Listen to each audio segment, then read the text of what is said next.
Le transport des marchandises représente une activité économique importante au Canada. Selon Statistique Canada, le transport aérien de marchandises à l'intérieur du Canada, donc excluant les importations et excluant les exportations, ça représente très peu de volume kilomètre. Ensuite, bien, c'est le transport maritime qui prend plus d'importance. Encore une fois, à l'intérieur du Canada. Le transport ferroviaire représente plus du double du transport de marchandises au Canada en termes de volume kilomètre. Par la suite, c'est le transport par pipeline qui est très important au Canada, toujours à l'intérieur des frontières, d'un point de départ à un point d'arrivée. Et finalement, le transport routier des marchandises est l'activité économique la plus importante au Canada en transport des marchandises, toujours par rapport à un point de départ au Canada et un point d'arrivée au Canada. On exclut les importations, on exclut les exportations. C'est un peu normal aussi que le transport de marchandises par camion, donc le transport routier, soit le plus important parce qu'il y a, sauf exception, toujours un segment du transport de marchandises qui va être fait par camion, peu importe le volume. Alors, on va dire que le transport, c'est ce qui relie des sites physiques entre eux et on représente d'un point de vue graphique l'activité de transport comme un arc reliant les sites entre eux.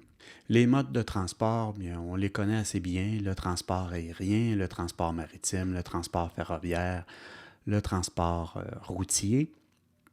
Il y a aussi le transport par pipeline, quoique ce sont très peu d'entreprises qui sont liées à l'activité de transport par pipeline, mais l'activité est tout de même importante au Canada. Par pipeline, on peut penser au transport de pétrole et au transport de gaz. Très souvent, le transport des marchandises fait appel à plus d'un mode de transport. On peut très bien penser à de la marchandise qui arrive par voie maritime au port de Vancouver, qui est transitée ensuite sur un wagon et le train part de Vancouver, part de l'ouest, s'en vient dans l'est du pays, à Toronto ou à Montréal. Par la suite, le contenu du wagon est placé sur un camion et le camion ensuite effectue la livraison au point de destination. Le transport aérien est intéressant du point de vue du délai de livraison qui est très très court comparativement aux autres modes de transport. Le transport maritime étant sans doute celui qui a le délai de livraison le plus grand.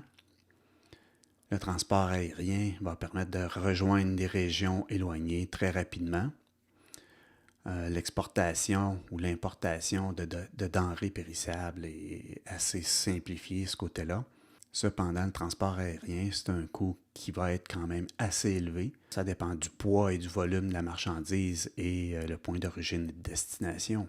Avec des échanges commerciaux à l'échelle mondiale, ce n'est pas surprenant de constater que le transport maritime va être souvent utilisé. Il permet de transporter un fort volume de marchandises diverses. Bien entendu, il y a des bateaux qui sont appropriés pour transporter du grain, maïs, orge, blé, d'autres marchandises comme du sel, du bois, transport de pétrole, différents minerais.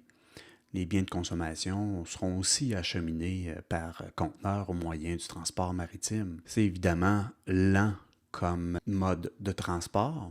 Cependant, avec le fort volume, ça permet d'avoir des coûts qui vont être quand même assez intéressants.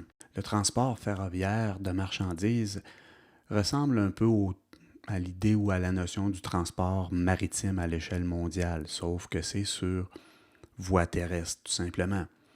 Alors, du vrac de fort volume, transport par conteneur, voire des remorques qu'on place sur des wagons et qu'on transporte, c'est tout à fait possible avec le transport ferroviaire.